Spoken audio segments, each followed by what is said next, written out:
Hello, friends, and welcome to Turtle Power Presents the Power Playthroughs podcast with Turtle Power. I'm your host, Turtle Power. This is the podcast where we play games in a powerful way. And we're going to check out a little bit of Aztech, Forgotten Gods. Oh, I'm excited for this one, friends. I remember when I first saw this, I was like, this looks like some like Zelda, 3D Zelda, but more combat focused and set in Aztec culture, and it looks really sweet. I'm getting a chance to look at it early here. I'm really excited about it. Really excited. You play as a woman with a big fist. You punch real good. Aztech Forgotten Gods. Press A to start. We're looking at like a holographic table showing some sort of a pyramid and some sort of a big punching fist. Our options are load or settings. Settings, we've got camera controls, camera sensitivity. Sound, we've got master, music, and sound effects volumes. And then gameplay, we've got text speed. Difficulty, which is set to easy by default. I'm going to leave it there. And language. I guess we go to load. And we choose slot 1, which is empty. Okay. Now difficulty. Normal is selected, so we'll choose normal. Alright, it's like black and white loading screen of a wheel, like a cog spinning. Nope. Now here we go. Here's the woman with the big fist. She drops down and punches her big fist into the floor.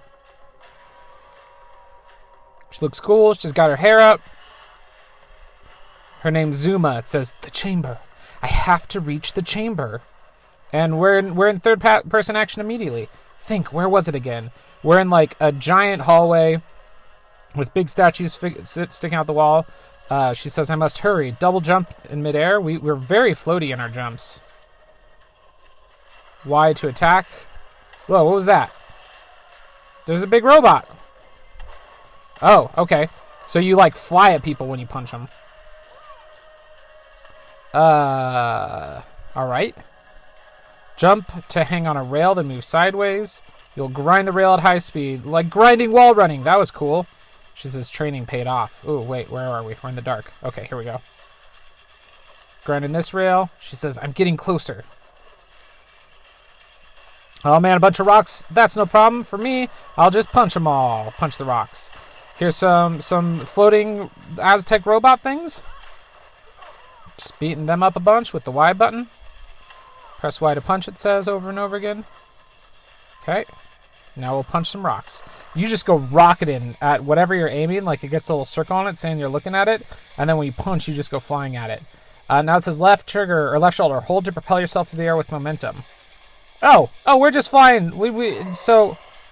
Oh, a voice says, you must hurry, Guardian. I can only hold them for so long. ZR is a charge punch, so we can fly on our hand like Iron Man. Whoa. Okay, I just shot myself backwards. Whoops. Okay, cool. Cool. Okay, big punch. Ready? The camera tilts all to the side, and it goes into a Dutch angle when you charge up your big punch. That's freaking rad. I love it. Punch! Yeah, took that robot out in one big punch. We'll use our jetpack hand to get up to this next section. Punch through a big wall here. Is our volume up? Yeah, okay. Alright, we're in a big circular room. There's a glowy blue thing in the middle. It's a big ball. Big glowy blue ball. Let's punch it. Oh, I see. There's a ramp up above us with a big blue glowy door. So I bet we have to get the ball up there. Oh, it doesn't move when we punch it. Huh. Okay. Let's jetpack up there and see what we can find out. She walks up towards like a pedestal, a 3-tiered pedestal thing. Oh, and she's holding the glove out in front of her. And she says, I should have been there, fighting alongside of you. We could have brought them down. And the voice says, not in time. This is the only way to finish the mission, little one. And she says, you gave me this thing for a reason. Maybe we can still... And the voice says, Zuma, I've accepted this fate. It's all right. Please, place the artifact on the pedestal. She says, I hope you're right about this, Feathers. What will happen to you? I do not know. And it does not matter. So long as they are unable to escape. Do it. I will miss you, old friend. And she walks up towards the altar. That's the word I was looking for earlier. She walks up to the altar. She's got the big robot fist hand thingy. Big Iron Man gauntlet. And she says, initiate emergency protocol 1 alpha. Override credentials. Z1026. Designation Guardian. And the fist is glowing over the altar thing. There's fancy blue lights. And then electricity is crackling down the stairways that I came up. And, oh, the camera pans over to that blue glowing ball. And the pit that it's in all lights up. And she says, under the guidance of the Feathered One, I relinquish my hold to Lightkeeper. Let it be blessed by the eternal light of the caregivers and the ancient rulers. Should the shadow of the forgotten gods loom over my people again, may those in the 13 heavens guide Lightkeeper back to me. If I can't make it back, then let it find the hands of someone capable. A new guardian. And she walks away from the cool robot fist thingy. And now we get another loading screen. So that's like the backstory for this like amazing weapon of prophecy or something. It's like a Green Lantern ring, and Hal Jordan's gonna find it next. Then after that, Guy Gardner will find it. Nobody will really understand why. All right, we're looking at a grayscale drawing. The entire continent was ravaged by the Great War of like Aztec lands destroyed. After emerging victorious from the conflict, the Aztec Empire began to rebuild, using remnants of the past to build towards the future. And the buildings are rebuilt. They grew stronger. And now the plants are growing and stuff. Unconquered by the hungry hands of the old world, the people continued to live in harmony and flourished into a magnificent civilization, respected by what was left of the world. And the city's growing. There's more stuff being built on the outskirts. The Aztecs' advancements in all fields of science put the ever-growing city of Tenochtitlan on the map as it became a global hub for knowledge. Now the buildings are getting taller and stuff. I should know how to say that word. However, as they pushed towards the future, they started to forget where they came from, and now it's like a full-on cyber city. Look how cool it is. It wasn't long until the Great War and the ancient gods were all but... forgotten. And then it fades to black. All right, now here we are in like cyberpunk Aztecan city. It's kind of cool. Your camera's zooming down into one building, it looks like, and somebody said something. I didn't see what they said. I have no idea what was said there. We're on a loading screen. Visuals aren't great. I mean, I knew they'd be poor on the Switch version. Whoa, okay. Nantasin says, Ackley, are you going to sleep the day away? Ackley is my character. I believe this is a character that's in the previews and stuff. She's sleeping in bed right now. But the camera just came in on her standing in the doorway and then, like, popped to her lying in bed. Like, it loaded her model standing in the doorway and then went, oops, she's supposed to be in bed and sit this scene. That was a little weird. She goes, coming, Ma. Jeez, Sodal, Jeez, Sodal, you know I work the night shift. There she goes. And my mom, Nantissen, says, and it's almost night once again. Wakey, wakey. She's got tons of big hair. She's wearing a yellow shirt and green pants and some, like, cool-looking armor accessory stuff. Now she stands up. And we can move around. What are we going to look at? Some headphones on the floor. There's a skateboard over here. There's a... Oh, it's a sock. I thought it was a gun. I was like, there's just a gun on the floor? Talk to Nansen is our objective right now. Walk through some slidey doors. Here we are in a cyberpunky-looking kitchen. Oh, here she is. Oh, that holographic table with the pyramid and the glove is here. So we'll talk to her. And I say, all right, what is it? And she goes, you've become quite the creature of the night, haven't you?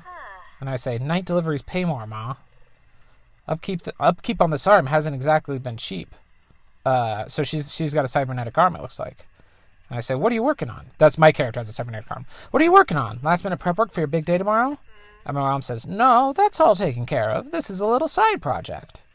I found an old short-range communication module, and I'm looking to spruce it up. And I say, you're fixing an old phone? And she goes, not a phone. More like an old personal transmitter, only a little fancier. She's like an engineering person. She's got goggles on her head and stuff. I missed what that line was. I just pressed the button wrong. I say, oh, so you can keep tabs on me, I see. And she goes, so I can get you to be on time for dinner. Would you mind grabbing a few missing pieces for me while I solder these last wires together? And I say, sure, what do you need? There should be some spare wires in one of the drawers in the kitchen, and I need a hairpin I left on the counter. And I go, a hairpin?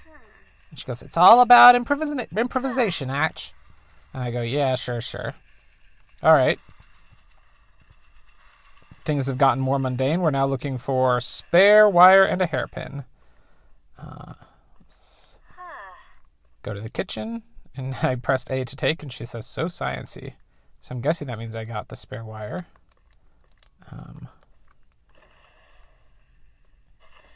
You feel a little heavy and cumbersome walking around in this house. You're a little like thunk, thunk. I don't remember where she said the hairpin was. Do I have a hairpin in my room? No.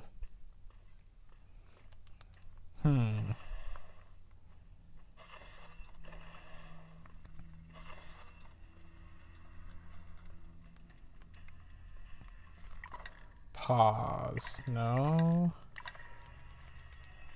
If I go talk to her again, will she remind me? No, she won't. Hey friends, where did she say the hairpin was? Kitchen table? Ah, got it. Not even gonna ask why we have so much spare wire in the house.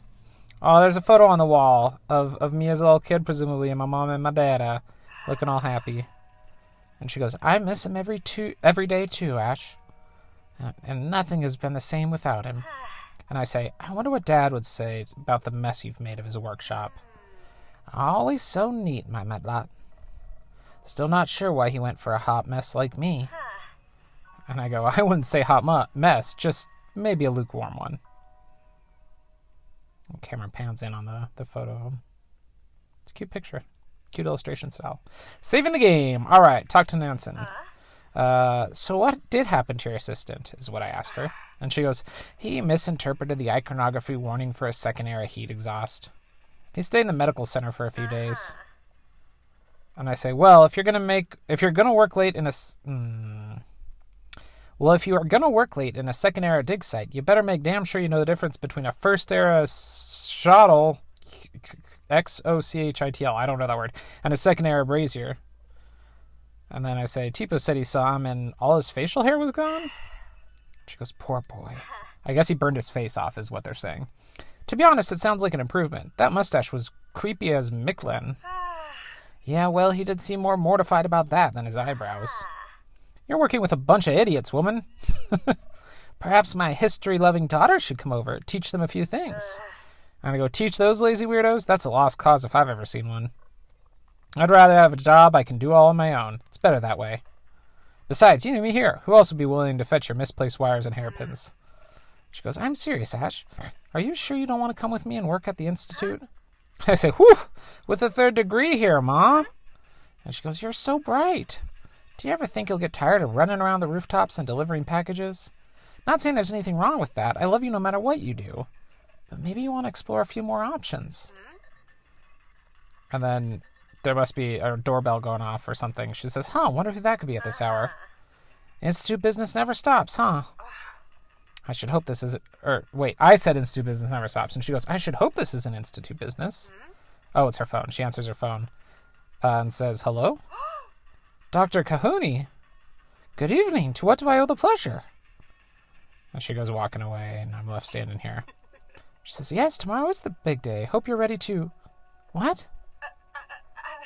No, wait. What do you mean canceled? No, Director, but with all due respect, I don't believe you understand the magnitude of these findings. This could be the discovery of the What? No! I've devoted my whole life to this. Years of work, endless resources, all for this moment. Please, Yes. Yes, sir. I understand. Good night, Director.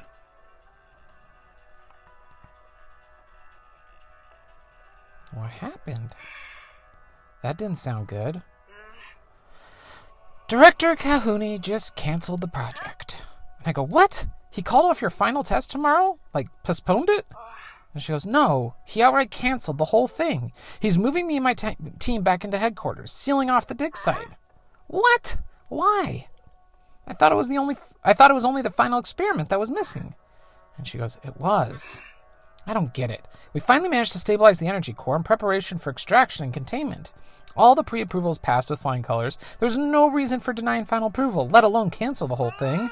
I cannot believe this. And I go, I'm sorry, Mom. That's pretty crappy of Kahuni to cancel so last minute. She goes, yes. Yes, it is. What are you going to do? This was the pinnacle of my research. I cannot abandon it. However, I fight more effectively with 8 hours of sleep and some cocoa. Is that what she said? Cocoa.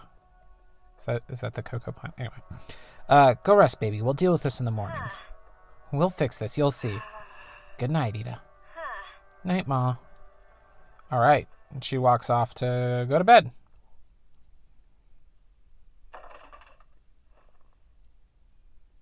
And that was me waking up in bed again. I just heard like a thunk. Someone's breaking into our house. I go, oh no, it's my mom. She goes, whoops.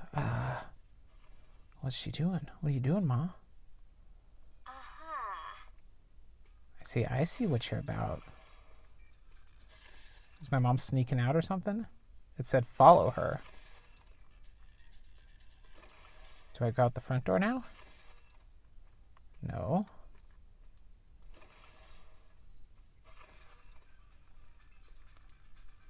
Oh, okay, this is the front door. I see. I do need to go out the front door. I was guessing wrong which door was the front door.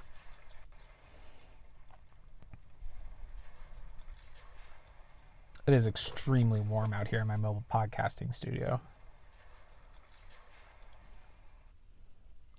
Dying a little bit. All right, we're outside in the city. And I say, I have a pretty good idea where she's going. Unfortunately, I, Troy, do not. This will be interesting. I'm taking like these big strides. Like it looks like I'm running, except for I'm walking. I don't know, this is weird animation. I'm supposed to be following her, but I don't know where she is. I'm just wandering around. I can't tell if there's anybody. God, the energy in this Talamoni? For someone with such short legs, Ma sure does move fast. I don't know where she is. Am I going to that big glowing light? Probably. There's like a pillar of light. Okay, yeah, as I got close to it now, I'm creeping up behind a tree. And I say, holy Mikla, Ma. What in the world is so important that you risk your job? She's going inside of presumably what is the Institute.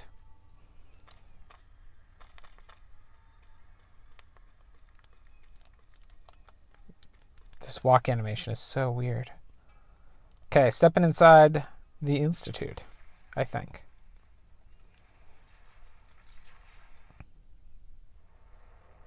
We're on an elevator, and I say, I hate small spaces. Why do I do this to myself? Should have just gone to bed. And the elevator comes down to the bottom, opens up, we step out. We're in oh my gosh, we're in that room. There's a big pit in the middle. I see the big pit with the ball in it. Oh, there's other balls stacked around. And my mom's saying, here we are. And then I hit a rock, and it goes bouncing into the room where my mom is. She turns around, and I wave.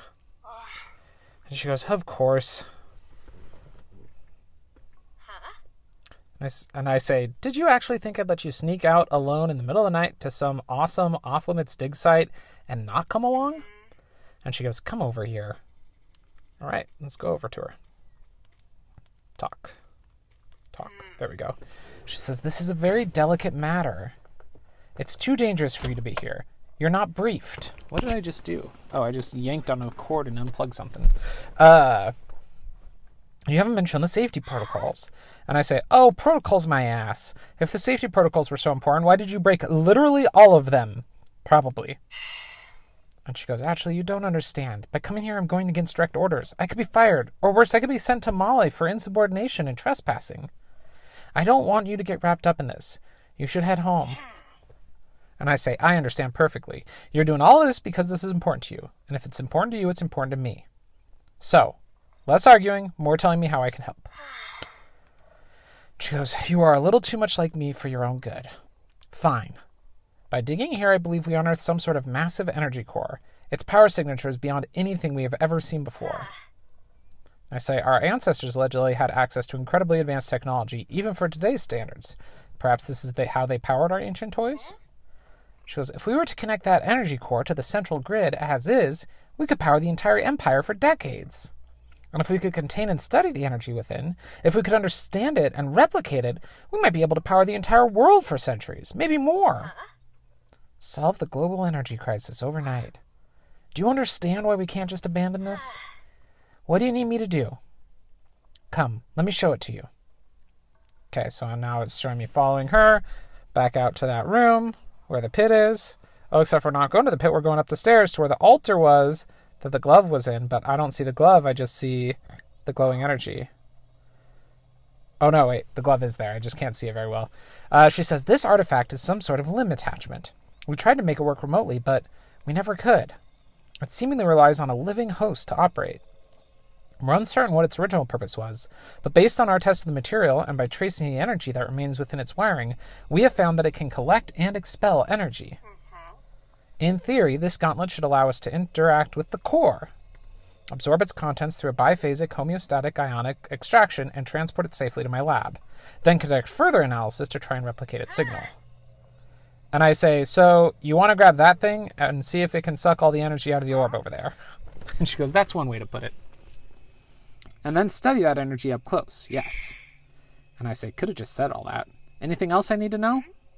And she goes, well, it works both ways. Just as you can absorb energy, you can expel energy. It should theoretically generate enough thrust to launch its wielder into the air. Not that we need to test that particular feature. And I go, how come you're not rushing to give this one a go yourself? She goes, well, it's not that I don't want to, but at my age, I might be a little too frail to pull this one off. I go, not frail enough to sneak off in the middle of the night and break the law, though. And she goes, so, are you up for it or not? And I go, up for testing ancient, crazy-looking technology? Ha! I live for stuff like that. Hand it over. All right. We're standing there looking at it, and then suddenly it's on my arm. No transition whatsoever. Just her pulling it up onto her arm. I got a big hand. Holding it out in front of me. Palm up towards the energy core. And now we're driving. Okay, we got to go inspect the energy core. Okay. We can fly! We figured that out. God, flying on it's pretty fun. Okay. Inspect the energy core. A, to interact. And my mom says, all set for the final test. If my hypothesis is correct, and this is in fact an energy core, the energy within will be transferred from the core and into the gauntlet, allowing us to transport it for inspection. We can proceed whenever you're ready. And I go, I don't know, Ma. You absolutely sure the science checks out? And she goes, well, everything is very much theoretical, but we never found anything to worry about.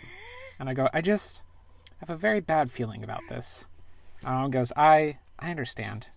I know you're worried about another accident. Is this how my dad died? Oh man, if you're having second thoughts, we can stop, honey, it's okay. And I go, no, we've come this far. I can do this. And she holds the gauntlet up in front of her. She's looking at it and she says, just show me what to do. Mom goes, are you sure? And I go, yes. Okay, hold it up like this. Now gently. And the hand like magnetizes to the thing. And I go, whoa, is this normal? There's like energy shooting and stuff. And swirls happening. And she goes, I don't know, step back. And I go, I can't. I'm like pulling against it, but it's stuck to it. Whoa. And now we're getting flashes of other images, like red and yellow and green, of energy cores and creepy god-looking things. And I think Quetzalcoatl is in there. Go flying backwards. And I go, what was that? And Mom goes, Etchy, are you all right? Please tell me you're okay. And I say, I feel like someone punched me in the face, but I'm all right. Some cocoa for the pain and a bit of rest should forget whatever it was I saw. I'll survive. And she goes, you saw something? What exactly did you see? It's nothing. Cut it out, Ma. I'm fine. That explosion. What was that? Did you know it would do that? And she goes, I'm so sorry, honey. I never thought the reaction would be so violent.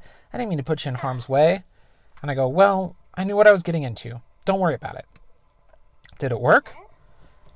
My mom says the energy core appears to be completely drained. It's orange now instead of glowing blue. And my mom says, what about you? Can you feel anything? And I go, I can feel something. Looking at the gauntlet. And it's glowing now. And my mom says, by the gods, I think it might have actually worked. My hypothesis was correct. The artifact is indeed some sort of energy transportation device. And I go, what now? Should we take it to your lab and test it? She goes, I wish, but that explosion certainly set off all kinds of alarms at the Institute's monitoring system. We should get out of here for now. We'll think about next steps once we're in the clear. Right. So, which way do we go? She goes, the elevator. That's the only way out of here. We need to hurry. All right. This is not a very exciting place to conclude this episode, but it has been, this has been my whole break time from work, so I gotta go back to work.